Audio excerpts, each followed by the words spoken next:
A very warm good morning to one and all. So today on 20th 8 2022, we are conducting our second interview on the platform of the history enthusiasts. So today's our historian is Dr. Aswathanarayana sir. We warmly welcome you, sir, to the history enthusiast platform, and thank you so much for accepting our invitation to be part of this interview. It's our honor to have you on the platform of the history enthusiast, sir. And I secondly welcome all the audience who are joining us through this interview.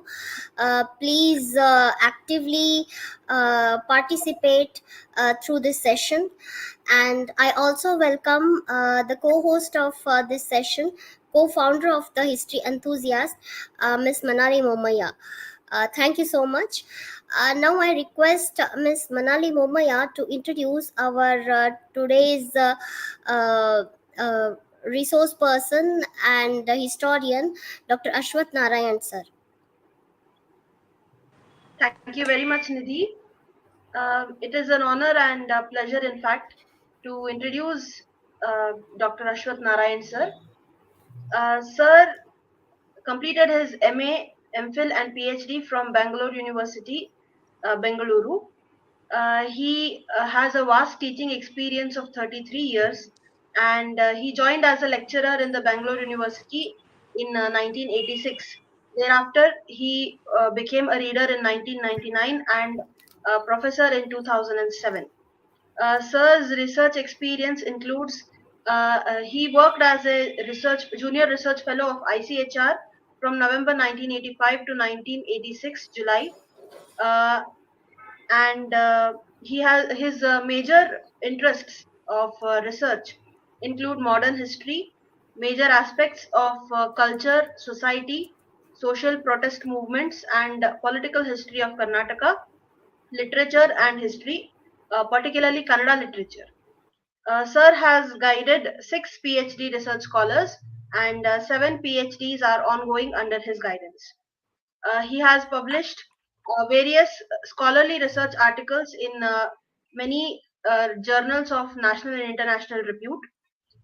He has also published 6 books, including Mysuru Charitre, Samshodhana Hejjegalu, Legitimizing Political Power, Social Reform Movements in Princely Mysore, then Charitre Lekhana Parampare, Charitre Samshodhana Vidhana, Kannadadol Bhavisida Janapadam, and 7th Standard Social Science textbook, first and second volume. He was the editor and contributor to that book under DSCRT, Government of Karnataka. He has also presented papers and delivered lectures in various national, regional, and international level seminars and conferences. And he is a member of several academic bodies, including Board of Education, Board of Syllabus, Board of Education, and he is a member of Carnatic History Congress, a member of South Indian History Congress, Indian History Congress, and Kannada Sahitya Parishad. Sir has also served in many academic capacities, including a member of Academic Council, Bangalore University, and a member of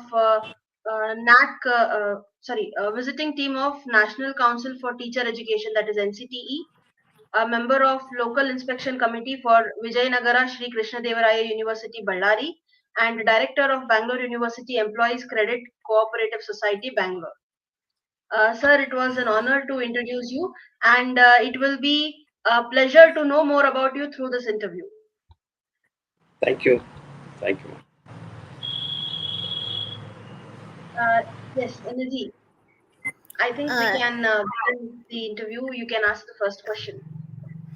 Sure.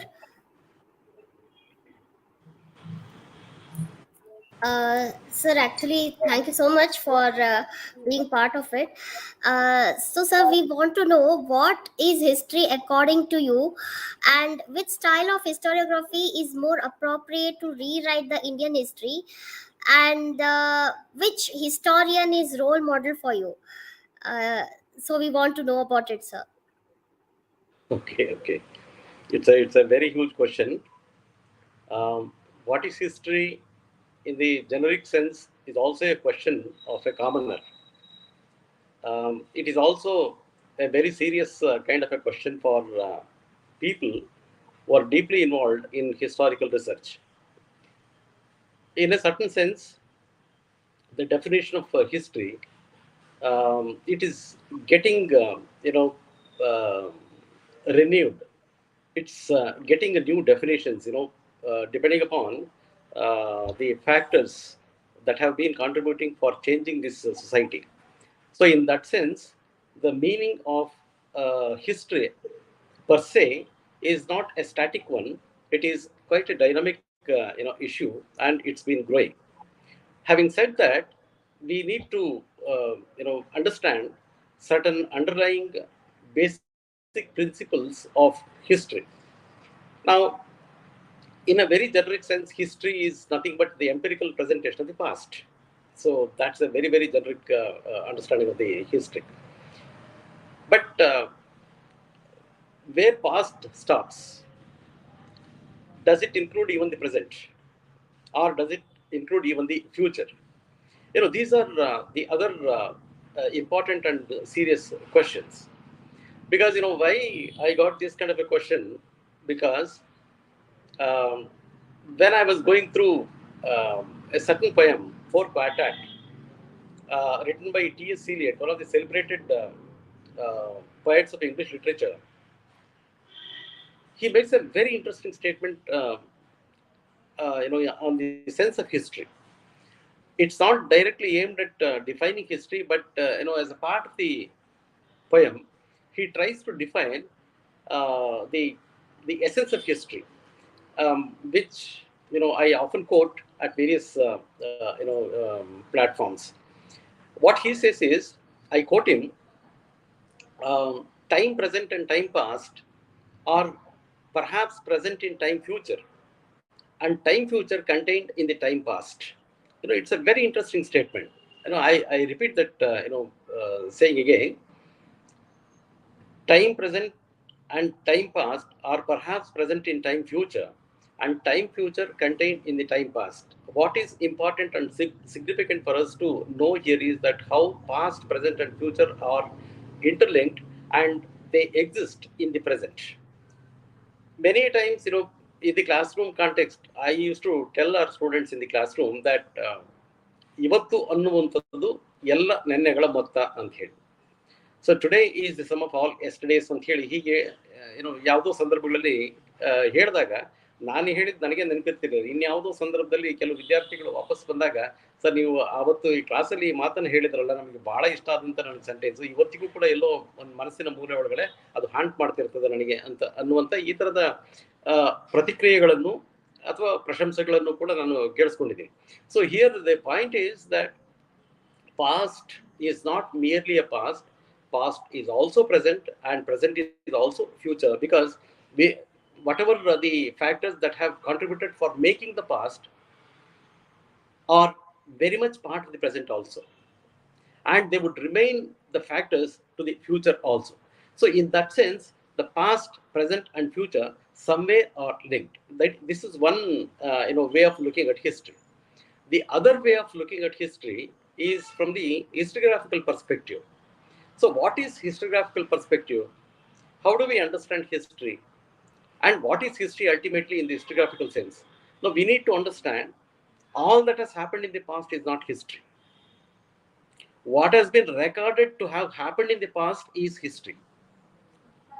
I hope I'm able to communicate to you. So whatever we get in the form of writing on the past, by reading that, we feel that this is the history of the past. So something has not come out on a particular aspect of the past, then how do we know that it happened there? It happened. That is the fact. But nobody has written on that. So just because nobody has written on a particular aspect or certain aspects of the past doesn't mean that they did not happen in the past. They have happened. Now, what is significant for us to recognize is that what is written as history, by going through that, we feel that this is the history. So in that sense, What is history? History is nothing but what is written as history is history. It doesn't mean that that is the history. There is a wide scope beyond this limited sense of history. So therefore, this is another important aspect, that history we understand only in the historiographical sense. What is written, by reading what is written, we take it as the history. There is a realm beyond what is written, which demands that much more to be written. That also is a fact that we need to understand in history. In that sense, we need to take history. And I would bring in the very interesting definition of E.H. Carr. Every one of us familiar with this, definition, that it's a unending dialogue between the present and the past. It continues. It's a very lengthy statement. So therefore, he also suggests that the past is also, in a way, is conceptualized, having a dialogue with the present, or vice versa. The dialogue is also having a conversation with the past. It's in that sense we need to take history. And I may add here that to make it more understood, that you know who am I, what am I? These are very important questions to me. How do I contextualize myself? I can contextualize myself only when, if I know my past. If I don't know my past, then I have no way of contextualizing myself. What is knowing myself? I have a certain historical background. I have a certain cultural background. I have a certain social background. I have a certain economic background. I have a certain caste background. I have a certain religious background. I have a certain language background. You see, these are various factors combined together has made one person. Similarly, all of us are the products of all these factors combined together. So, in that sense, we need to understand that history is not something dead. Something history is something alive, and it's very much alive in the way that we live today, and in the way we represent the past. Take for the our own examples. Genetically, yes, we are the product of the past. Culturally, emotionally, we are the product of the past. Take the value system that we are part of, and we did not build this value system. Someone, our elders built this value system, and we are a part of that. Okay, so take the language. We did not, create this language. Someone else created the language, but we are using that language. So it's in that sense we need to understand that history is not something to be reduced to only a writing. History is something to be felt, breathed, and lived in the present. It's in that sense I feel every one of us should understand why there are so many controversies, because many of us fail to contextualize things. They want to link everything to certain gains in the present. The moment you link the past to gain something, because there is a motivation for that, there is an agenda for that. The moment you try to link to the present for gaining certain things, then history is lost. That is not the history for us. A serious student of history will have to consider, and will have to stand little away from these things, by recognizing that there are these things happening, that he should try to understand the meaning of history. Thank you. Thank you very much, sir. I would like to ask the second question. Sir, we are very curious to know, did you choose history as your career path originally, or was it a coincidence or a choice? And like, what fascinated you to take up history as a career? Ah, I have to share a little certain um, autobiographical, you know, details. I don't go deeper into that. Part of it. Basically, I come from a village of 1960s. When we say today village, village of 1922, I mean, 2022 is totally different from the village of 1960, 61, 62, 63, 64. Okay, so we need to understand. So I am the product of a village, number one. Number two, I am the product of certain illiteracy background. Okay, that's number two.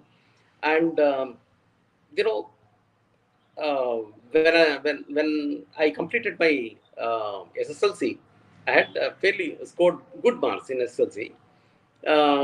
Many of my classmates, they opted for science, but somehow I don't know why I opted for arts.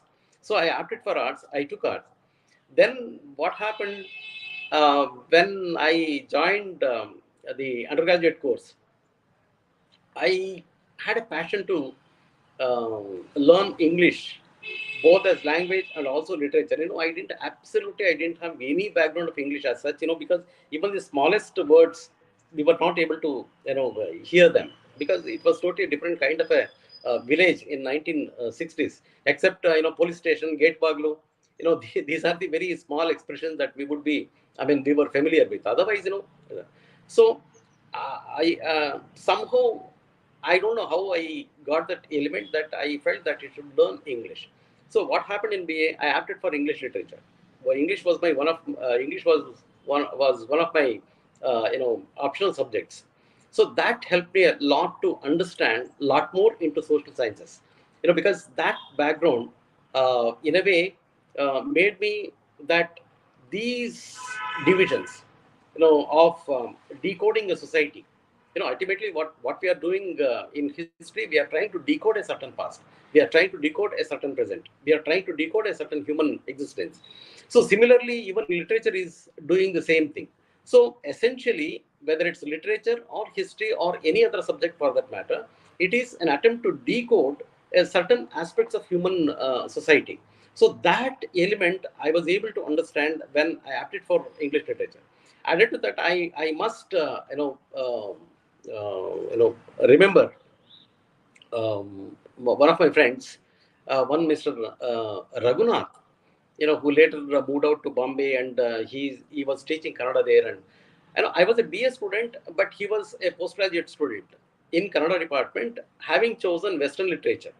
There were certain common, portions that we were studying. As a student of English literature, I was studying T.S. Eliot. As a student of Kannada literature, having opted for Western literature, he was also studying T.S. Eliot. So that way, and we were from the same place. Once introduced in the library, that became a big kind of a relationship, because that helped me interact with him. So that interaction finally made me that epistemology, the knowledge system. These are the barriers, only artificial barriers. They are methodological barriers. You have a certain methodology in history to look at the past. The literature has a certain methodology to look at the past. So there are basically methodological issues. But beyond that, we are trying to understand the human, context. So it's in that sense, there was a choice between literature and history. And I knew fully well that I was the first generation, student to literature. Somewhere that sense of withdrawal um, probably guided me that history would be more ideal for you than literature. It doesn't mean that I give up literature, but history would be more ideal. It's in that sense, I decided to take up history at masters. Thank you, sir. Thank you so much. And actually, it inspires a lot of students to choose history as their career. Your story of choosing history as your career, of course, it will be an surely inspiration. So, our next question is, uh, what do you presently feel after retiring as a history professor for choosing it as your career? What is your thought about it? I'm extremely happy about it. I have absolutely no regrets for having chosen history, because for having chosen history, uh, what I have been able to understand is that all things are connected to history. Whether they understand the way the things are connected or not, that's a different issue. But I have been able to realize that all things are connected to history. Now, you take medicine, for example, the history of medicine, it has a certain history. Take, for example, the chemistry, it has a certain history. You know, you name the discipline, it has a history. But ultimately, what is important, they are all connected to human existence, human story, human story. So, So this is a very important thing. That history taught me that everything has a history. Without a history, there is nothing that exists. So that is one thing that I've been able to understand by studying history. And secondly, by studying history, I think it enables us to go much deeper than what it appears on the surface level. Generally, we tend to use the words like holistic approach. What is holistic approach? Holistic approach is like, for example, now you take a bicycle. Bicycle has two wheels, a handle, and different components. So all the components put together becomes one bicycle, right? So we think that is the holistic way of looking at bicycle as such. But then there is much more deeper to that, which is ecological approach. So ecological approach, it transcends beyond the holistic approach, because when you say a tube used for cycle, that tube is produced elsewhere. So ecological approach transcends beyond the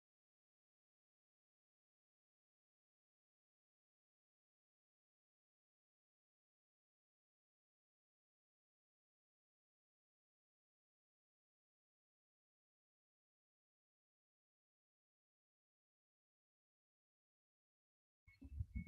approach. Nidhi, I think sir has exited.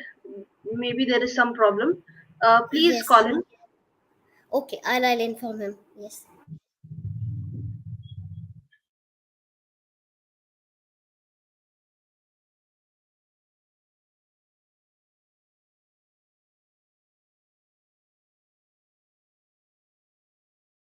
Hello. Yes, sir is here, Nidhi.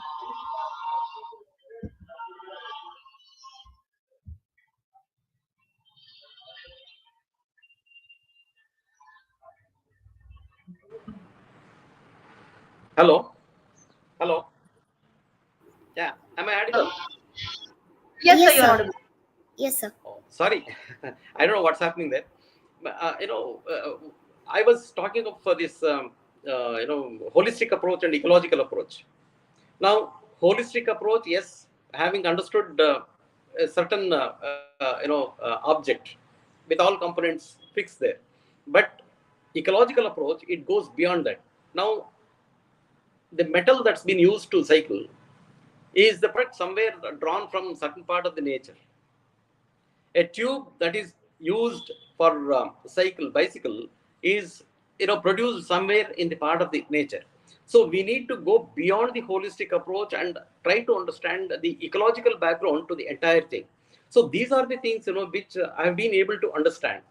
um, you know the other reading, particularly reading certain science works, and these works certainly helped me to understand history better. So uh, it's in that sense I feel choosing history, or having chosen history, it has made me a better citizen. That's my take on that. Thank you so much, sir. In one of your lectures, you have expressed that most of the history students that in post graduation, they come from Hmm. agricultural families. So, is there Yeah. any particular reason for this? And if in that case, it is a good thing. But is there any way in which we can attract students from non-agricultural backgrounds also to come and join history? Because it is important that everybody studies history. Yeah, yeah, very true, very true. It's a very interesting question. Now, my experience in Bangalore University, where I spent more than 3.5 decades, um, showed me that I was looking at the student component. The urban component was a very minimum percentage in the classroom.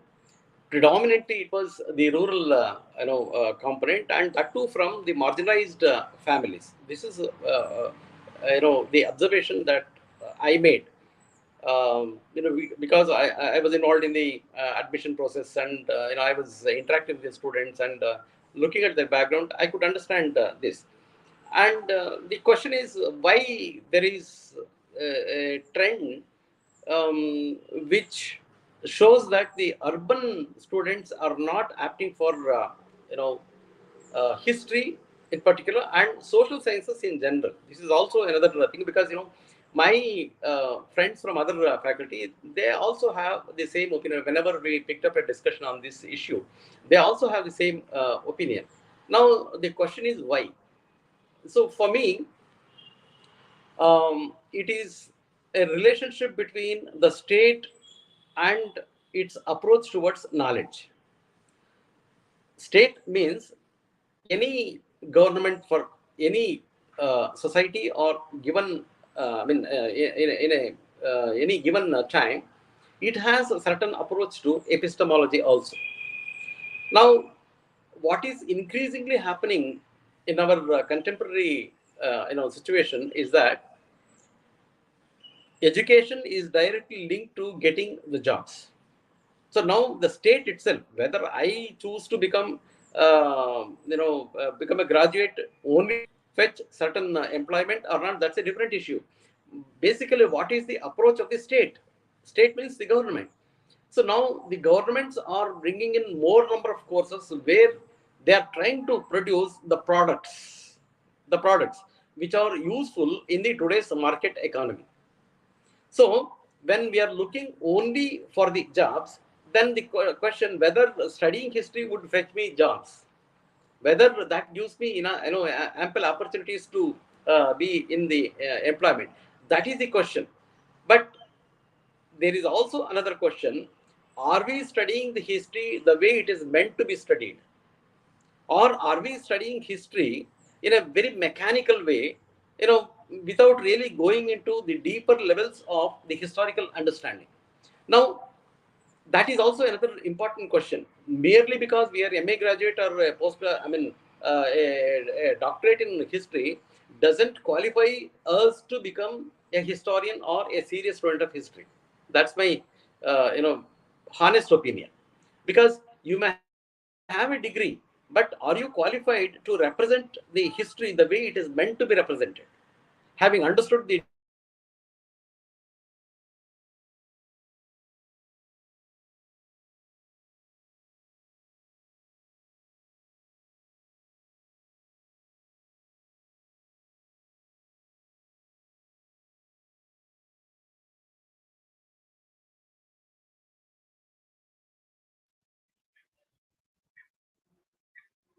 in our education system, having understood the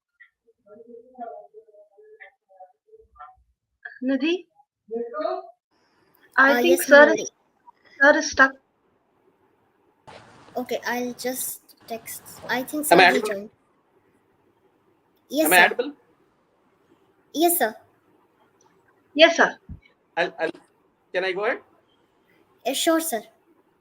Okay, okay. Now, how many of us are familiar with these schools of thoughts? Marxist school. We say Marxist school, that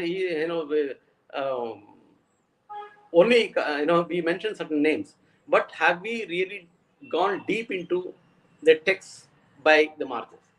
Have we really gone deep into the texts written by the nationalist school? Have we really gone deep into the subaltern volumes? Okay, so similarly, deconstruction and postmodernism. Postmodernism in a big way it has influenced the nature of history, writing history. Today, but I don't see many universities coming up with these theoretical exposition to students. So when you are not updating yourself with the various thoughts, the various theories that have come up or coming up, then we don't really represent our subject the way it is meant to be represented. So there is some deep inadequacy in us. So that deep inadequacy we need to understand, we need to address that, then we become really competitive. So once you are once you feel empowered, that yes, I have a clear understanding of this school, that school, that school, that school, with all necessary empirical data with us, then you become a different kind of a person. You have ample opportunities, be it research, be it in administration, be it going out and entering into various other universities outside India. You have ample opportunities. And look at another important uh, uh, you know issue, which I don't know whether to feel proud of that, happy about it, or contrary to that. That today our mother tongue has become the medium of exchange in the classroom. English is going down, going down, going down. Now, I'm not saying that teaching in Kannada will reduce our quality. That's not the issue. But have we brought in the necessary strength into the kind of Kannada that we use to teach the subjects in the classroom? That's a very ಅಂದ್ರೆ ಮಧ್ಯೆ ಏನೋ Kannada use ಮಾಡ್ಬೋದಾ? Sure, sir. Sure, Yes, sir. sir, sure. ಅಂದ್ರೆ ನಾವು ಕನ್ನಡದಲ್ಲಿ ಮಾತನಾಡ್ತೀವಿ, ಕನ್ನಡದಲ್ಲಿ ಕೇಳಿಸ್ಕೊಳ್ತೀವಿ, ಎಲ್ಲವೂ ಸರಿ, ಕ್ಲಾಸ್ ರೂಮ್ ಅಲ್ಲಿ ಏನೋ ಆಗ್ತಾ ಇರ್ತದೆ. ಆದ್ರೆ ಯಾವ ಬಗೆಯ ಕನ್ನಡವನ್ನ ನಾವು ಅಲ್ಲಿ ಮಾತನಾಡ್ತಾ ಇದ್ವಿ. ಈಗ ಸಂಶೋಧನೆಗೆ ಬೇಕಾದಂತ ಕನ್ನಡ ಅಂತಂದ್ರೆ ಅದು ಬೇರೆ ಬೇರೆ ಸ್ವರೂಪದ್ದಿರುತ್ತದೆ. ಸಾಂಸ್ಕೃತಿಕ ಚರಿತ್ರೆಯನ್ನ ಹೇಳುವಾಗ ಅಥವಾ ನಾವು ಏನೋ ಆರ್ಥಿಕ ಚರಿತ್ರೆಯನ್ನು ಹೇಳುವಾಗ ಅಥವಾ ರಾಜಕೀಯ ಪರಿಭಾಷೆಯ ಚರಿತ್ರೆಯನ್ನು ಹೇಳುವಾಗ ಅದಕ್ಕೆ ಅದರದೇ ಆದಂತಹ ಇಡಿಯಮ್ಸ್ ಬೇರೆ ಬೇರೆ ತರಹದ ಇವುಗಳೆಲ್ಲ ಇರ್ತದೆ. ನಾವು ಈ ಚರಿತ್ರೆಗಳನ್ನು ಕುರಿತು ಕ್ಲಾಸ್ ರೂಮ್ ಅಲ್ಲಿ ನಮ್ಮ ವಿದ್ಯಾರ್ಥಿಗಳ ಜೊತೆ ಮಾತನಾಡುವ ಸಂದರ್ಭದಲ್ಲಿ ಬಳಸುವ ಭಾಷೆ ಯಾವ ತರದ್ದಾಗಿರುತ್ತೆ ಅನ್ನೋದನ್ನ ನೀವು ಸುಮ್ಮನೆ ಹಾಗೆ ಒಂದು ನೋಡಿದ್ರೆ ನಿಮ್ಗೆ ಗೊತ್ತಾಗುತ್ತೆ ನಾವು ಎಲ್ಲಿದ್ದೀವಿ, ಏನಾಗಬೇಕಾಗಿತ್ತು, ಎಲ್ಲಿದ್ದೀವಿ ಅಂತ ಅನ್ನುವಂಥದ್ದು. ಸೊ ಹೀಗಾಗಿ ನಾವು ನಮ್ಮನ್ನ ನಾವು ಇಂಟ್ರಾಸ್ಪೆಕ್ಷನ್ ಮಾಡ್ಕೊಳ್ಬೇಕಾದಂತಹ ಕಾಲಘಟ್ಟ ಇದು. ನಾವು ಒಳಗಡೆ ಹೋಗ್ಬೇಕು, ಹೊರಗಡೆಗೆ ನೋಡುವಂಥದ್ದಲ್ಲ. ನಾವ್ ಎಲ್ಲವನ್ನೂ ಕೂಡ ಬರೀ ಏನೋ PhD ಅಂದ್ರೆ ಇದು PhD ಅದು PhD, ಅದೇ ಎರಡು PhD ಒಂದೇ ಆಗ್ಲಿಕ್ಕೆ ಸಾಧ್ಯ ಇಲ್ಲ, ರೈಟ್? ಸೊ ಆ PhD ಒಳಗಡೆ ನಾವು ಎಷ್ಟು ಹೋಗಿದ್ದೀವಿ ಅನ್ನೋದು ಬಹಳ ಇಂಪಾರ್ಟೆಂಟ್. ಅದು ನಾವು ನಮ್ಮ ಮನಸ್ಸಿಗೆ ತಗೊಳ್ದೇನೆ ನಾವು ಬರೀ PhD ಅಂತ ಅನ್ಕೊಂಡ್ರೆ, yes I am a PhD, so what? There are people who produced volumes and volumes, a qualitative volumes without any of these degrees. ಈಗ ನಮ್ಮ ರಾಮಾಯಣ ಮಹಾಭಾರತ ಬರೆದ್ರೆ PhD ಮಾಡಿದ್ರೇನು? ಅಥವಾ ಹಿಂದಿನ ಕ್ಲಾಸಿಕಲ್ ಟೆಕ್ಸ್ಟ್ಗಳನ್ನ ಬರೆದಿರೋ PhD ಮಾಡಿದ್ರೇನು? ಯಾವ್ದಾದ್ರು ಯೂನಿವರ್ಸಿಟಿಗಳಿಗೆ ಹೋಗಿದ್ರೇನು? ಆದ್ರೆ ಅವುಗಳನ್ನ ಇಟ್ಕೊಂಡು ನಾವು ಬೇಕಾದ PhDಗಳನ್ನ ಪಡ್ಕೊಳ್ತಾ ಇದ್ದೀವಿ ನಾವು. ಒಂದು ಮಹಾಭಾರತದ ಮೇಲೆ, ಒಂದು ರಾಮಾಯಣದ ಮೇಲೆ 100 ಗಟ್ಟಲೆ PhDಗಳು ಬರ್ತಾ ಇದ್ದಾರೆ, ಬಂದಿದ್ದಾರೆ, ಅದನ್ನ ಇಟ್ಕೊಂಡು. ಬಟ್ ಆದ್ರೆ ಅದರ ಕರ್ತೃಗಳನ್ನ ನೀವು ನೋಡಿ, ರೈಟ್? ಸೊ ಅಂದ್ರೆ ನಾವು ಏನ್ ಆಗಿದ್ದೀವಿ ಅನ್ನೋದ್ರ ಬಗ್ಗೆ ನಮಗೆ ಒಂದು ಸಣ್ಣ ತಿಳುವಳಿಕೆ ಮತ್ತು ಒಳಗಡೆ ಹೋಗ್ಬೇಕು ನಾವು. Go inside. ಬರೀ ಮಾತ್ರ ಹೊರಗಡೆನೆ ನಿಂತ್ಕೊಂಡು ಇದಿಷ್ಟು ಎಲ್ಲ ಅದ್ಭುತವಾಗಿದೆ ಅನ್ನೋ ತರದಲ್ಲಿ ನಾವು ಭಾವನೆ ಇಟ್ಕೊಂಡ್ರೆ ಆಗ ನಮ್ಮ ಸಬ್ಜೆಕ್ಟ್ಗೆ ತುಂಬಾ ಒಳ್ಳೇದನ್ನಾಗೋದಿಲ್ಲ. ನಾವು ಏನನ್ನು ಮಾಡಬೇಕು ಅಂತಂದ್ರೆ go inward. The moment you go inward, ask new questions, then you would understand. ಈಗ many of our research students, okay, commonly I ask them, what was your core question when you started this work? Many of them would start their work without any understanding of what they are trying to address there. You need to have a question. Only in pursuit of a certain question you find a certain perspective. If you don't have a question, you will be just giving an empirical presentation. Okay, something was built, someone was built, it was during this time it was built, and it has this various characteristic features. Okay, what is beyond that? How do you place it in terms of the economy that that stood as a background to this construction? What was the polity? Unless we understand the nature of power center, we cannot understand these things. But how many of us we understand? Now today there are a number of controversies happening, textbook, outside textbook, blah blah things. We are quite familiar with. Why these things are happening? Because there is a certain political regime that is there. It has a certain view of certain things, and therefore these controversies are coming up. Okay, so all these changes are ultimately linked to the political power center. The nature of the political power center would decide what should happen. So there are voices in favor of that, and there would be counter voices also. You understand? So therefore, what is happening in the field, that we need to introspect, and when we know where we stand, then probably we would know where to go. That consciousness is very, very important, and that consciousness is possible only through our encounter with the texts, encounter with what has been written in our respective fields. Unless we have deeper knowledge, deeper understanding of that particular domain, we will not be able to give anything substantial, we will not be able to give anything worthwhile. We have been here, okay. So we produce something, whether it goes beyond the time or not, we'll be passing through, that's it. But we should go beyond that. Probably, I don't know whether I've been able to communicate myself. No, sir, it was a very relevant and suitable answer to my question. It Thank you. has answered my question. Nidhi? Okay, thank you. Yes. So our next question is, what were the unique, memorable, and milestone experiences of your 36 years career, sir, as a professor? The audibility is just a problem. Can you repeat the question? Yes, sir. Sure, sure. I'll repeat the question, sir. What were the unique, memorable, and milestone experiences of your 36 years career, sir? That is the question. Oh, milestone experiences. Yes, sir. My, um, it is too generic in the sense, uh, for me, every small thing makes very unique. Um, small experiences also, for me, for an outside world, they're all very small and insignificant things, and for me, small things also, are two big things. For me, you know one important thing what I would try to share with you is that, um, evolving myself as a person by studying history definitely is a milestone to me. Transcending the barriers of a certain caste, a certain religion, a certain language, a certain cultural context. It's not that, I don't recognize that. I do recognize they're all the living, factors and facts.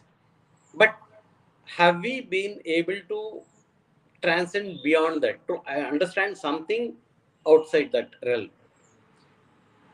So that is quite significant. So for me, it is this understanding is quite significant in my career, that I was able to. It's not that I've been able to achieve it fully, but I'm a student still going on. My interaction with the students and my reading and my interaction with outside my subject, okay, they have contributed. And there are many things, for example, um, why did I opt for Kannada literature as my special interest? you know the Kannada department was next to our department, and I had many friends in Kannada department, and many important, today's Kannada world, recognize them as two important writers. For example, D.R. Nagaraj, he was a very, very dear friend of mine. Kiram Nagaraj, elder, but I could have very free, conversation with him, dialogue with him. There were many other people. There was one Professor Maradu Siddhappa. Shirudrappa, he was too tall a person, because you know we couldn't reach out to him. But from a distance, I would adore him, admire him. Chidanand Murthy. There were so many other people. It was very, very milestone in my life that I was able to understand, that part of the epistemological world, which contributed for my understanding of my own subject.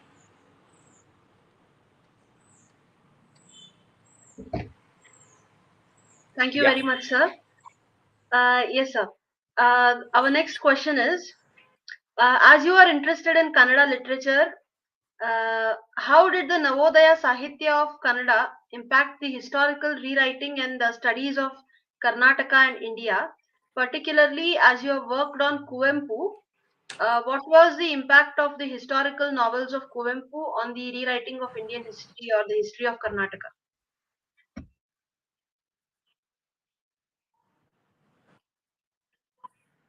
Okay.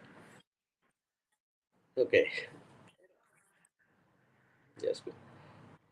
For me, literature, it is a byproduct of a certain age. What do we what do we mean by that? Today, if you are writing a poem of any chosen theme, you are reacting to a certain situation of your times. Why did you feel compelled to write a poem or a novel or a small story or even a diary for that matter? If you are in the habit of writing a diary, you want to record certain things. You feel compelled to, record those things. You know, it's not that they are just your experiences. They are also reactions to your own situations, your own, you know, environment.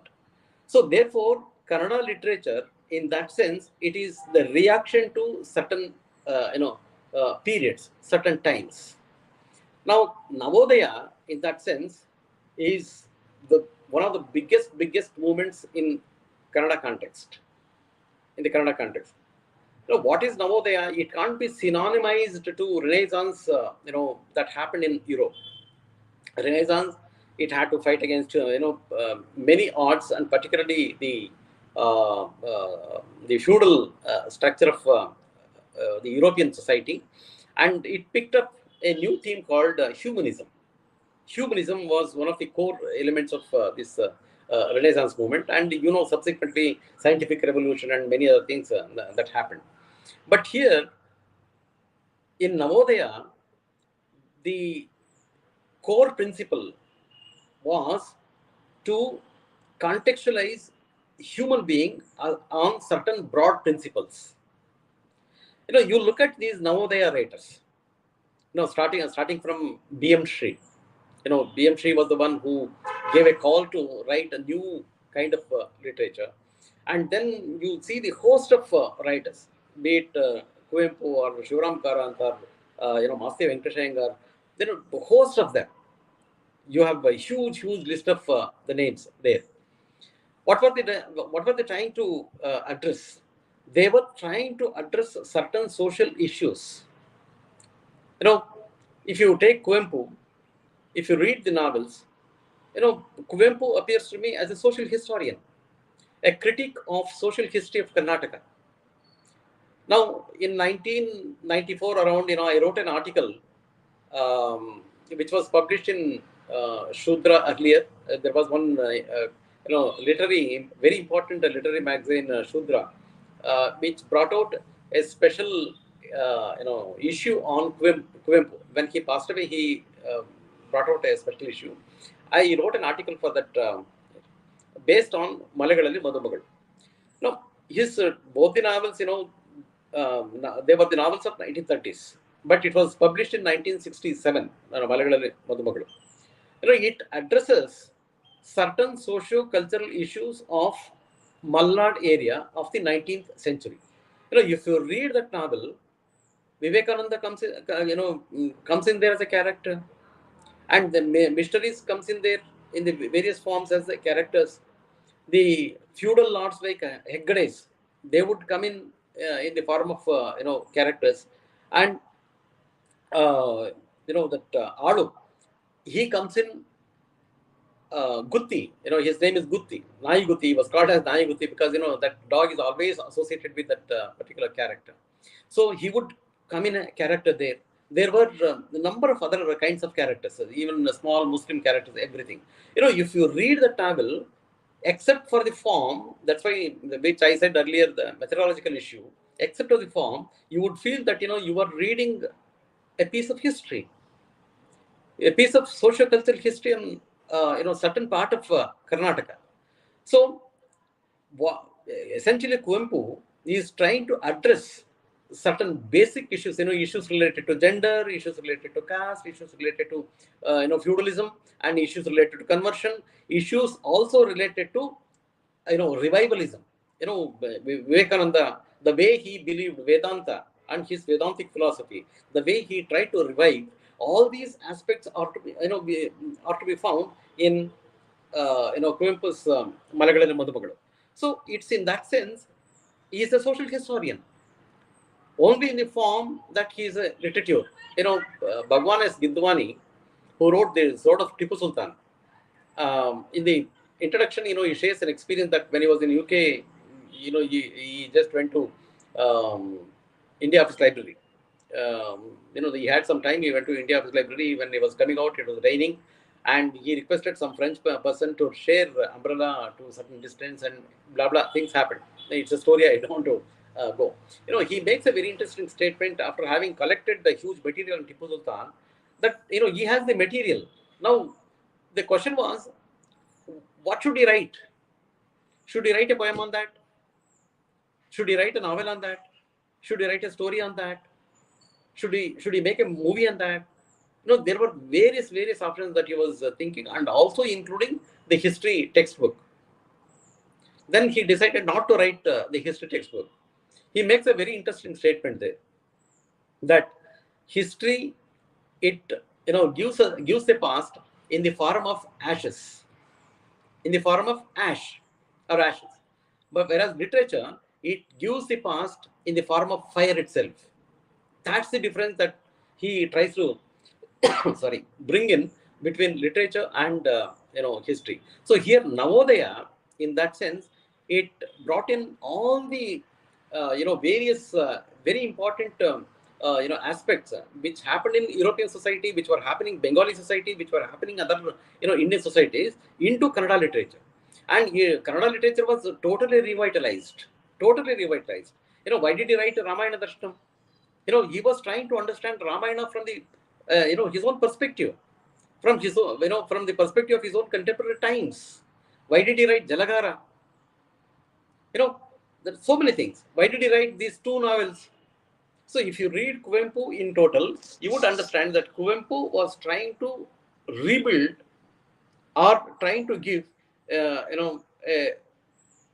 different dimension to understanding of our own history.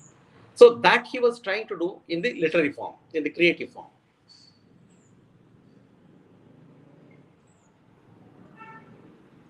Hello? Thank you, sir. Thank you so much for Hello? answering the question very beautifully. Yes, sir. You are audible, sir. Okay. Uh, Thank you so much, sir, for answering the question so beautifully. And our next Thank question you. is, yes, sir. So Hmm. our next question is, as compared to the past society of India, presently are there true Yeah. changes in What is the social next norms? question? Yes, sir. So am I audible?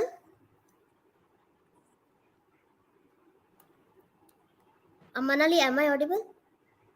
Yes, Nidhi, you are audible to me. Sir, So am is I Nidhi audible audible? to you? This is a question. What question is that, ma? Yes, sir. Sir, I'll repeat it for you. As compared to the past society of India, presently are there true changes in social norms?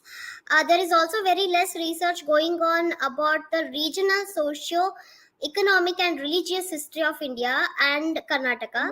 What should be Nidhi, done? sir has left the He, screen just a minute. I think yes, he will join back. yes, There is some yeah. connectivity issue there. I think there are some questions in the chat box too. We can combine them with the same question, I guess. Yes, One, once sir joins, yes, he's here. yeah. Audible? Audible, ma? Yes, Yes, sir, sir. audible. Please repeat the question, Nidhi. Yeah, now you Yes, please tell I'll me. do that. I was not, Yes, I sir. couldn't listen to that question. Yes, sir, sure. I'll repeat the question, sir. As compared to the past society of India, presently are there true changes in social norms? There is also Yeah. very less research going on about the regional socio economic and religious history of India and Karnataka. What should be done to provoke researchers to do more research on these elements of history, sir? And sir, there is one more question in the chat box which we can combine with the same question. So should we combine it or should we take it separately? There is one question in the chat box, sir. I'll just recite it for Yeah, please, you. please. Please comment. That would save time. Yes, sir. Yes, sir. The question is, Yeah. what is your view on local heroes under various princely state during colonial period, considering as freedom fighters? That is asked by, I think, Seelam Srinivas Rao. Okay. Should I answer that question? Yes, sir. Sure, sure, sir. You can combine both the questions, sir.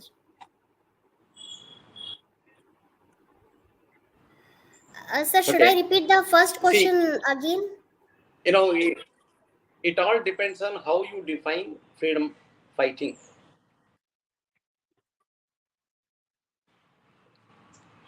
Yeah, yeah. Please tell. Should I repeat the first question again, sir? Hello. Yes, sir. Hello. Sir, should Nidhi repeat the first question again? Yeah, yeah. Please, please, please. Okay, sir, I'll do that. Yeah. As compared to the past society of Yeah. India, presently, are there true changes in social norms? There is also very less research going on about the regional socio-economic and religious history of India and Karnataka.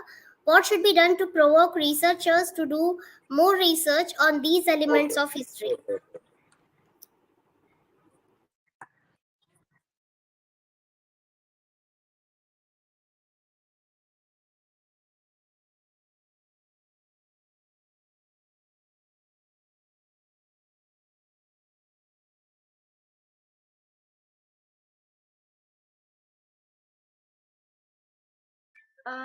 I think Sir has I'll answer the question. Yeah. Yeah, Yes, I'll sir, answer that please. question. Yeah. Um, Now, the the first part of the question. Okay. Um, Compared to past society of India, presently there are changes in the social norms, right? Any society is a changing society. No society is a static society. The way changes take place depend on number of other factors. So societies do change. Similarly, Indian society is also changing. That's number one. Particularly these days, there is more emphasis towards understanding our Indian past, because as I told you earlier, unless we understand the nature of the power center, there is certain power center now in our country, and it has a certain ideological view of the past. So therefore, they are trying to trying to redefine, and they are making attempts to rewrite these things.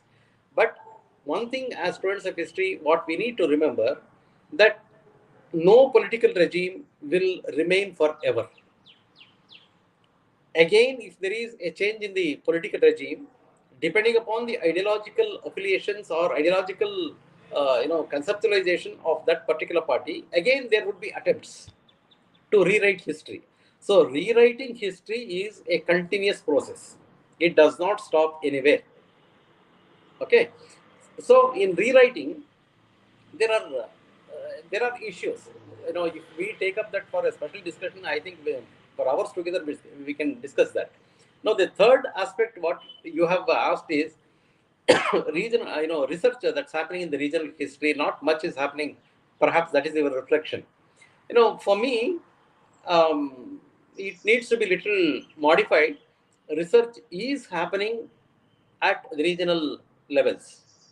If you go to any university, or go to any university for that matter, you ask whether there are any research projects. There are research projects. What have they chosen as the topics? Something related to certain regions, certain aspects of the certain regions. So whether it's Bangalore University or Mysore University or universities within Karnataka, there are students who are carrying out research on various aspects of our regional history. Okay, that's number one. Number two, having said that, whether these students are equipped properly to understand and contextualize what they are trying to you know rewrite, or what they are trying to bring out. If it is a reflection on what's been done already, it's rewriting. If it is something that they are trying to bring afresh, it is trying to construct a new. Bring out a new thing.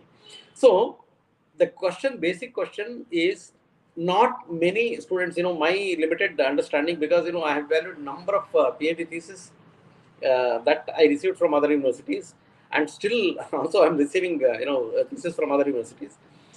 Even methodological issues are not properly addressed in these theses.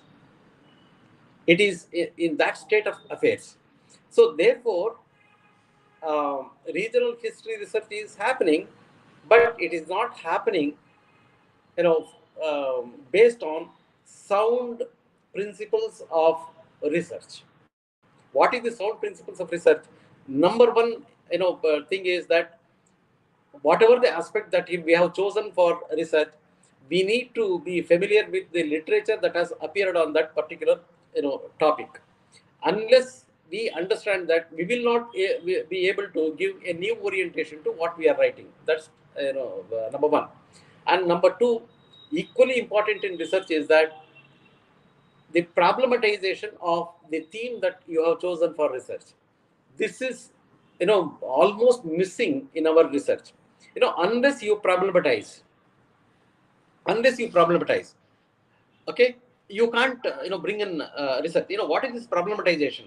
Now, for example, broadly we use the terms like Hindus, Muslims, Christians, etc., etc. Now, the moment you use these terms, Hindus, Muslim, Christians, Hindus, they should be thinking alike. There should be one voice and one opinion and one thing, everything that constitutes, as Hindu. And similarly, there should be one opinion among all the Muslims, or there should be one opinion among all the Christians on several issues. But is it happening that way? No, within Hindu, among Hindus, they have several shades of understanding. There are, different opinion, contradictory opinions to each other. Why this is there? So that is a problem. So we need to have that as a question to address this issue. Why within a particular monolith there are many, anti-monolithical issues within that. So therefore, problematization of a research theme is very, very integral, very fundamental, and very, very important to bring out something new in history. There are large number of efforts that are happening, but the question is how they are happening is the question. Unless we have a new question to be asked in our research, endeavor, we will not able to bring anything newer, because the material will not speak for itself. We need to we need to have a dialogue with the material, and on that basis we need to bring out a new wisdom, a new orientation, a new understanding, a new perspective on that particular thing. So that is seriously lacking. I think it's time that we wake up. See, today, look at the fate of history. Every Tam, Dick and Harry can speak of history. Whether he is qualified to speak of history or not, he would be talking of history. But you can't talk on science. You can't talk on engineering. Because there are certain domains which are confined to certain sections. But today in history, what's happening? Anybody can talk about history, whether he's a layman or a qualified man, and they would be simply using. And thanks to the WhatsApp universities, the WhatsApp University is a big university now. It is writing and rewriting and redoing everything in history, which is very, very unfortunate. So therefore, my only appeal to our young researchers is that please don't depend on Google, don't depend on your WhatsApp University. Go to the original material, try to have an interaction with that, try to have a dialogue with that, try to understand. See, here I would like to mention what E.H. Carr said. When you want to do research in history, before understanding history, what he says, understand the historian who has written that. Understanding that historian who has written that means understanding his socio-historical background. Now, unless we understand the socio-historical background of a certain historian, we will not be able to understand and appreciate what he has written. So, therefore, when he tries to talk of the issues in historical research, before you take something as an evidence, you question or you try to understand who who is telling that this is the material, I mean this is the evidence. So the credibility of the person who is telling is more important than the material itself. This is what we need to understand in history research. Hello. Yes, sir. Thank you, sir. Yeah. My next question is, in your own words, which is the best moment of your career, and which one particular project or study gave you the most satisfaction in your entire career? The moment you use the project, it's a very technical term. The project is a technical, very, very technical term. My project was my students, reaching out to my students. I have not written much compared to what others have written. I have not written much, but my only concern was whenever I would go to the classroom, I should go fully prepared with various dimensions on the aspects that I would be sharing with them. That was the only concern. So my best project was my student friends, and technically they are students, otherwise they are my friends. And today I have some of the best friends. Hello. Yes, sir. Thank you very much, sir. Yeah. Nidhi, sir, if you had not Yeah. chosen history as your career, what Ah, was your what would be your second choice? second choice. Yes, sir. If history were to be the first choice, what would be my second choice? Yes, sir. Precisely. Again, history. Again, history. Wonderful, sir. That's Because really wonderful. history.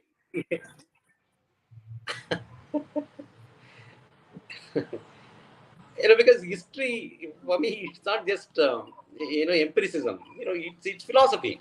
Basically, it's philosophy, a deep level philosophy.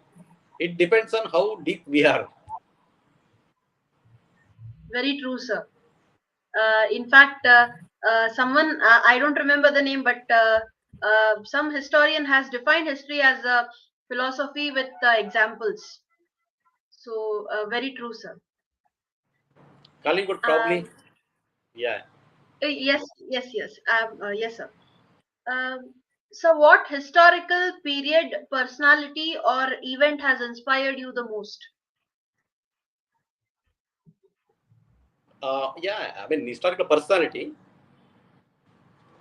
I Yes, mean, sir. historical personality. You mean the teachers who taught me, or they from history? Some No, sir. history personality From history, sir. from, from history. Yes, sir. I would love and salute Buddha. I would love salute Basavana.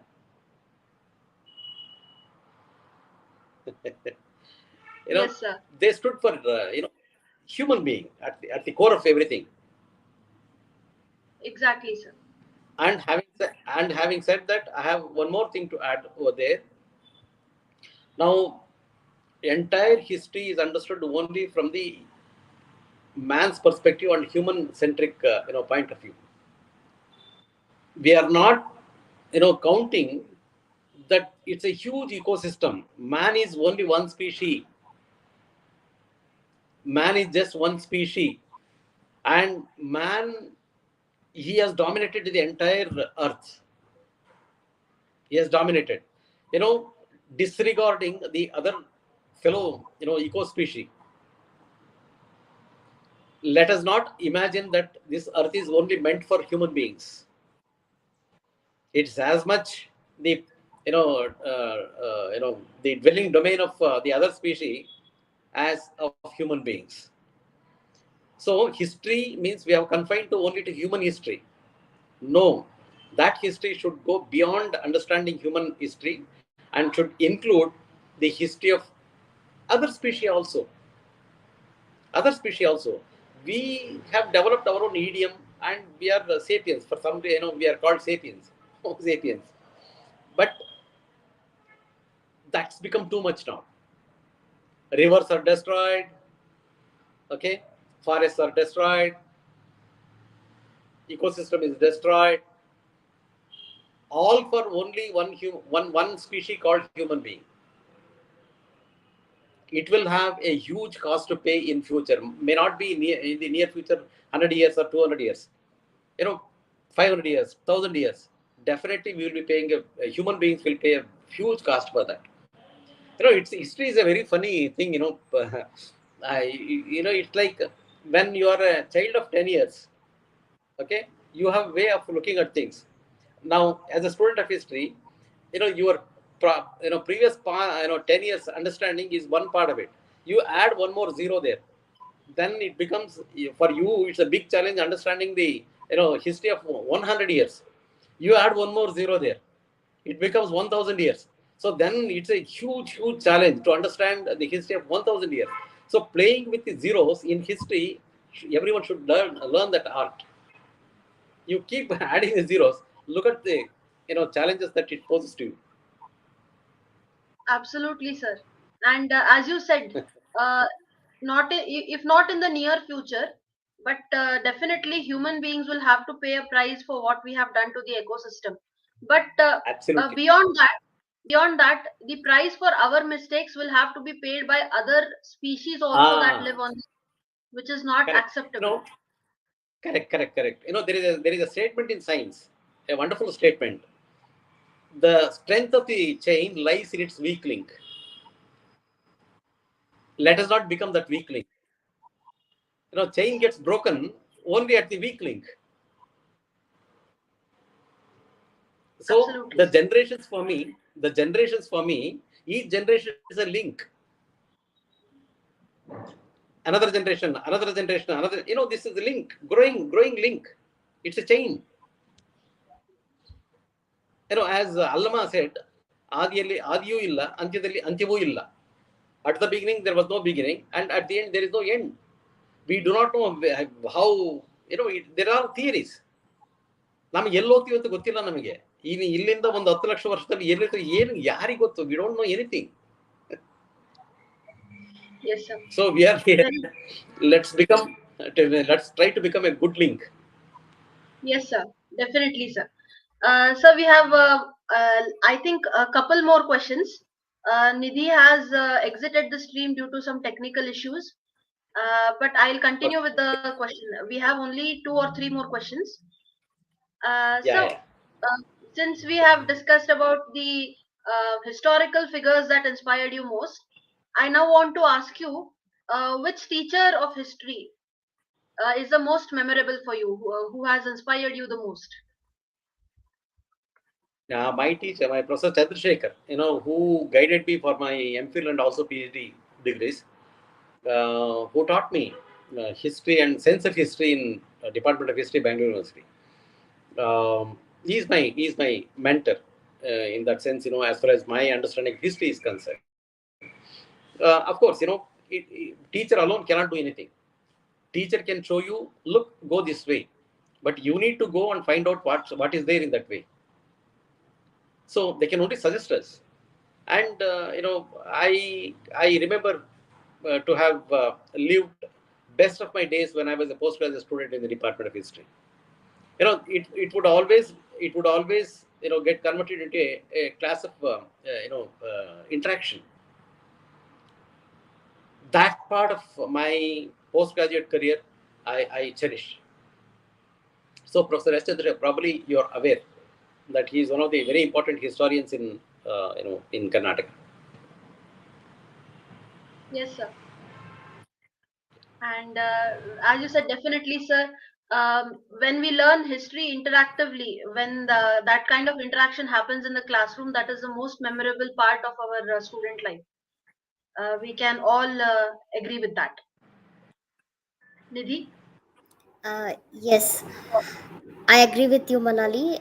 Yeah. And sir, there is some questions in the chat box too. We will just take them. Uh, But I like most disagreements. yes, sir. Sir, the question is posted by Mr. Seelam Srinivas Rao.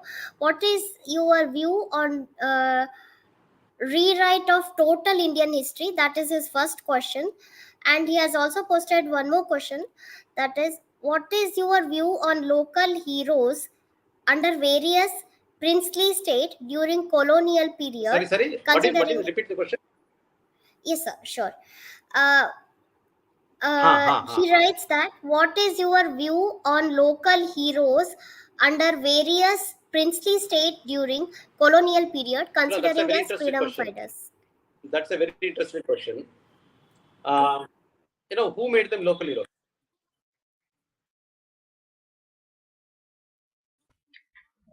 The local No. I people, got the sir. question.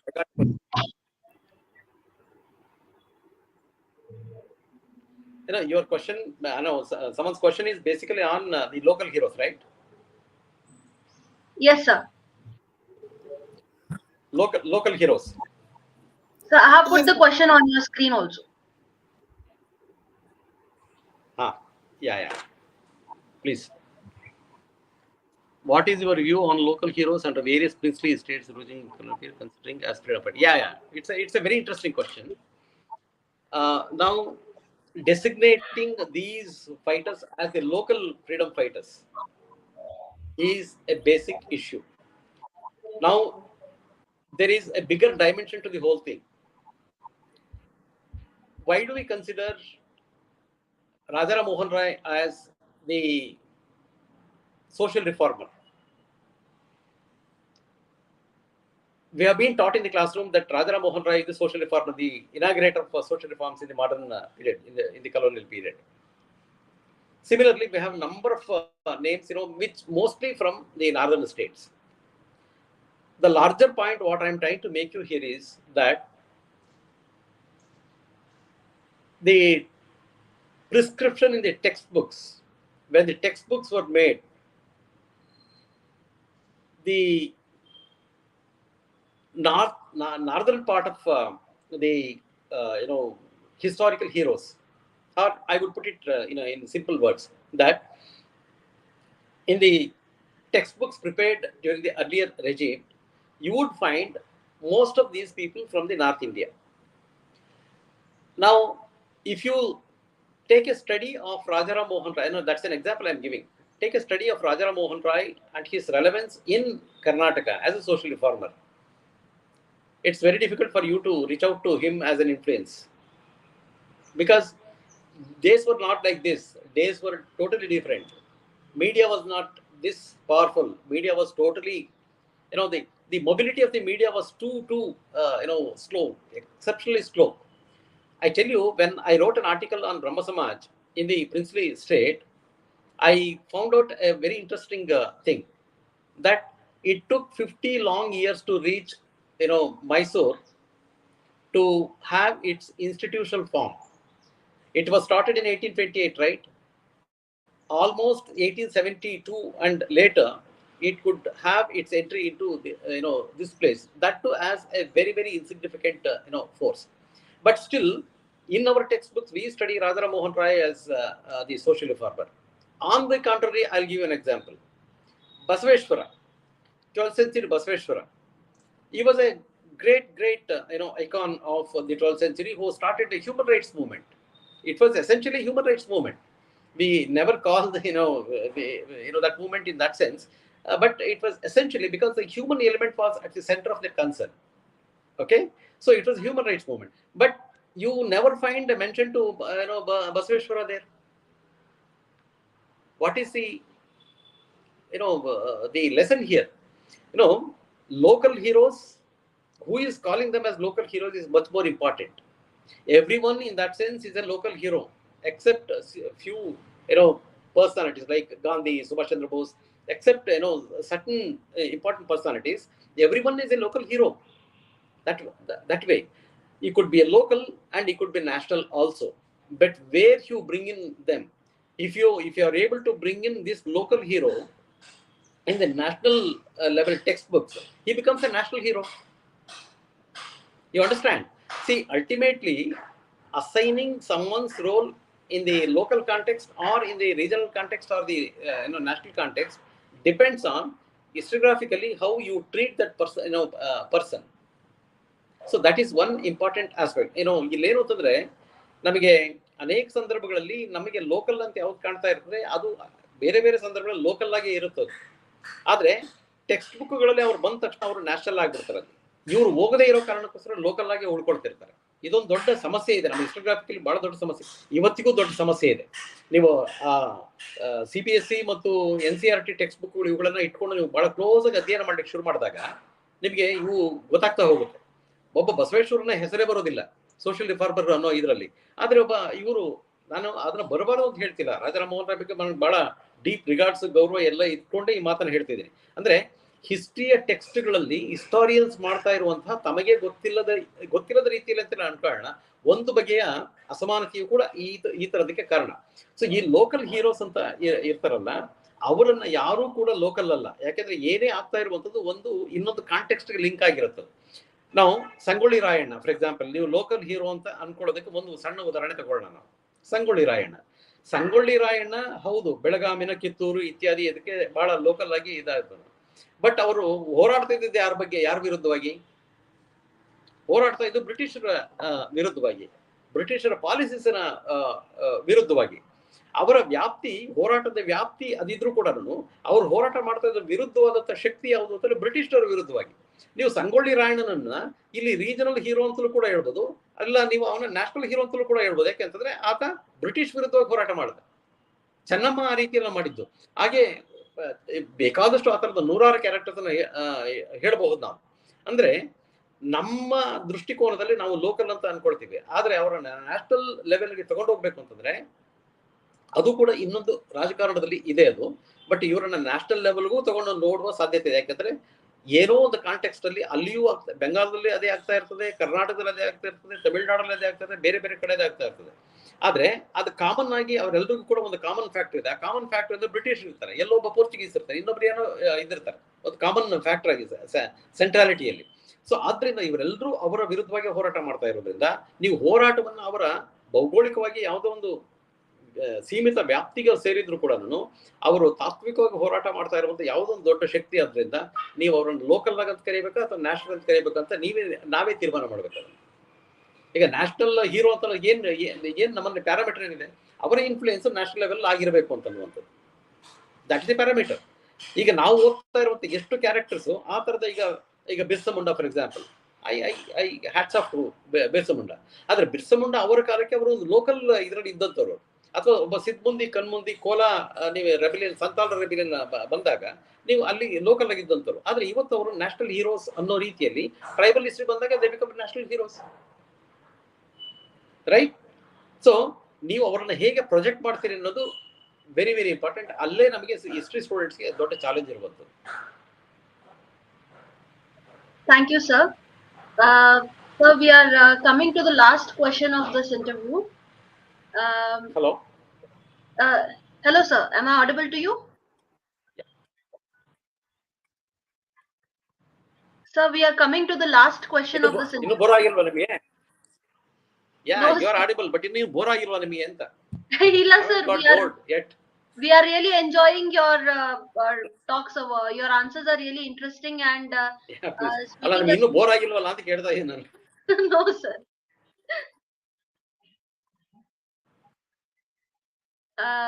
Sir, the last question is, as myself and Nidhi, we are both young research scholars and put on the display that question.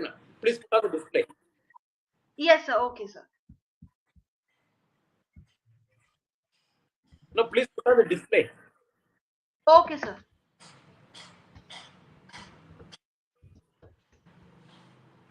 One second sir.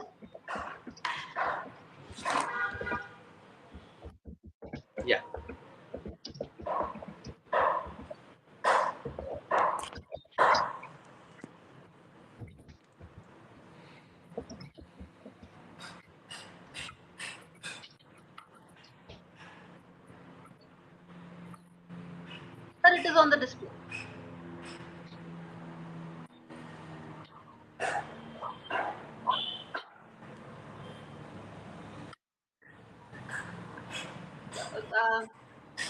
Young, Yeah. sir, it is young. I have What is your missed. message for young history enthusiasts and researchers like myself and Nidhi? Yeah, this is the last question, right? Yes, sir. My only message is always remain a student of history. Don't become the master of history. Absolutely, sir. We will always keep that in Okay. mind, sir. If you Yes, sir. Yes, remain, sir. if you always think that you're a student of history, you try to explore the newer possibilities of understanding history. The moment we become teachers of history, we are lost. True, sir. Okay. There is a Yes, sir. great joy in remaining a very faithful, true student of history, looking for newer perspectives, looking for newer perspectives, newer understanding, and we should always keep up this live dialogue on various aspects of history. Ultimately, one may agree with certain opinion, one may not agree with the certain opinion, but one should agree to disagree. That sense of parity somewhere is required today, because what's happening, we should not convert any discussion in history as a matter of argument. No, the moment you convert the entire thing into an argument, it is lost. History is lost. So it should be kept alive as a subject for discussion, dialogue, exchange. Okay, there is more profit in this dialogue, not in the argument. My teacher used to say, an argument is to show one's foolishness, but a dialogue is to show one's maturity. So let's remain that faithful students to history. Absolutely, sir. Absolutely. Sir, Thank you. actually, And sir, mm, just a second, sir. We thought that was the last question, but somebody has put up another question in the comment section.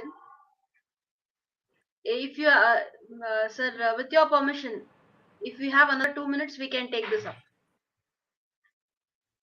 please. Sir, Yeah. this question is from Dr. Radhika Kuttappa. ಅದೇ ಇತ್ತೀಚೆಗೆ What? Syllabus ಕಮಿಟಿಯಲ್ಲಿ ಇದ್ದವರೇ ಇತಿಹಾಸ. Yes, sir. Okay. ಇತ್ತೀಚೆಗೆ syllabus ಕಮಿಟಿಯಲ್ಲಿ ಇದ್ದವರೇ ಇತಿಹಾಸವನ್ನು ತಿರುಚುವ ಕೆಲಸ ಮಾಡುತ್ತಿದ್ದಾರೆ, ಅವರ ಬಗ್ಗೆನೂ ತಿಳಿಸಿದ್ದಾರಂತ. ಹಾ ಸರ್. ಓಕೆ. ಇತಿಹಾಸವನ್ನ ತಿರುಚೋದು ಅನ್ನೋದು ಅದೊಂದು ಅದರ ಡೆರಿವೇಟಿವ್ನೋ ಅಥವಾ ಕನ್ಸ್ಟ್ರಕ್ಟಿವ್ ಗೊತ್ತಿಲ್ಲ ನನಗೆ. ಇತಿಹಾಸವನ್ನ ನಾವು we try to understand history from different perspectives. ಆದರೆ ಇತ್ತೀಚೆಗೆ ಏನು ಒಂದು ಡಾಮಿನೆಂಟ್ ಟ್ರೆಂಡ್ ನಾನೇನು ಕಾಣ್ತಿರುವಂಥದ್ದು ಅಂತಂದ್ರೆ, the people who are deeply affiliated to the state, the government, they have certain argument in history. I have no disagreement with them. Disagreement academically, yes, but they have the right to express their opinions. But ಇಲ್ಲಿ ಕಮಿಟಿಯಲ್ಲಿ ಇದ್ದವರು ಅದನ್ನು ತಿರುಚೋ ಕೆಲಸ ಮಾಡ್ತಿದ್ದಾರೆ ಅಂತ ಮೊದಲು ಒಂದು statement doctor Radhika ಅವರು ಮಾಡಿದ್ದಾರೆ. ಬಟ್ ಅದರ ಕಾಂಕ್ರೀಟ್ ಎಕ್ಸಾಂಪಲ್ಸ್ ಇದನ್ನ ಹೀಗೆ ಮಾಡಿದ್ದಾರೆ. ಈಗ ನಾನು ಇದೊಂದು ಒಂದು ಅಬ್ಸ್ಟ್ರಾಕ್ಟ್ ಕ್ವಶನ್ ಇದು. ನನಗೆ ಅದು ಈಗ ಇಂಥವ್ರಿದ್ರು, ಇಂಥದ್ದಿದ್ದನ್ನ ಈಗ ಇದನ್ನ ಈ ಕೆಲಸ ಮಾಡಿ ಇದು ತಿರುಚೋ ಕೆಲಸ ಅಂತ ಹೇಳಿದ್ರೆ ಅವಾಗ ನಮ್ಗೊಂದು ಕಾಂಟ್ಯಾಕ್ಟ್ ಸಿಕ್ಬಿಡುತ್ತೆ. You understand what I am trying to share. ನಮಗೆ ಈಗ ಕಮಿಟಿಯಲ್ಲಿ ಇದ್ದವರು ತಿರುಚುವ ಕೆಲಸವನ್ನ ಮಾಡೋದು ಅಂದ್ರೆ ಅದು directly referring to someone or set of people there. But ಇಂಥವ್ರು ಇಂಥ ಕೆಲಸವನ್ನ ಅಲ್ಲಿ ಹೀಗಿದ್ರು ಈಗ ಇಲ್ಲಿ ತಿರುಚೋ ಕೆಲಸ ಮಾಡ್ತಿದ್ದಾರೆ ಅಂತಂದಾಗ we can take it whether ತಿರ್ಚೋದಾ ಅಥವಾ ನಮ್ಮ ಪೊಸಿಷನ್ಸ್ ಅಲ್ಲಿ ಆಗುವಂತ ಚೇಂಜಸ್ ಕೂಡ ಆಗಿರ್ಬೋದು. ಬೇರೆ times the opinion that you had earlier, you may change your opinion. It's not that it's not unacademic. It's quite academic, but what is important that we should remain faithful to the empirical data that we have used, and secondly, to remain honest to the empirical data and try to understand the background to this empirical data. Without understanding the background to empirical data, straight away using the empirical data will not give us any new perspectives. But here, I'm sorry, I'm not able to answer Dr. Radhika's question, because it's too specific. What are the issues? I can reflect on that. It is too generic a question, but it's an important question, because it reflects what's been happening today. Yes, sir. Absolutely true, sir. Thank you very much, sir, and even Dr. Radhika for asking the question. Sir, it is really we are really happy that you accepted our invitation, and we could have this interaction with you, because today we have got so many novel perspectives on history from you, and also one of the best bit of advice that you gave us, that we should remain as students of history forever and never try to become its masters. Sir, we will treasure that particular suggestion, and we will always follow it, definitely. So Thank we you. have come to the end of. Yes, sir. Uh, From my side, I'm extremely thankful for this opportunity that this forum, and particularly you people, have given me. And it's always a pleasure talking about history, sharing certain things. It's always a wonderful experience for me. So I want to thank you immensely for this opportunity that I've been given. yes, sir. I now request Ms. Nidhi Katti to propose the vote of thanks. Yes, Manali, thank you so much. First of all, sir, it was a very, very beautiful interview, and from your experiences, we got more inspired to work more enthusiastically in the field of history. And thank you so much for being part of the History Enthusiast platform. And in future also, we need your support for the history enthusiast, your guidance, and thank you so much, sir, for being today in the platform of the history enthusiasts. And I also thank all the audience who were active throughout the session. I particularly thank the audience who commented in the chat box: Dr. Mukund Mundargi, Dr. Seelam Srinivas Rao, Dr. Radhika Kuttappa, and SK Aruni sir. Uh, I thank all of them for actively commenting in the chat box.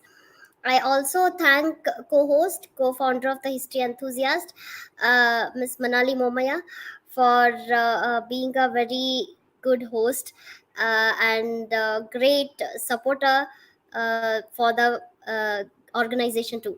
Thank you so much uh, for giving me this opportunity to do the vote of thanks. Thank you. Thank you to Nidhi. We are signing off here. Once again, a gentle reminder for all our viewers: if you have not already subscribed to our channel, please do, so that you get notifications of our future interviews and webinars or lectures or book reviews that we keep organizing on regular basis. So, hope you all have a wonderful weekend ahead. Stay safe. Bye.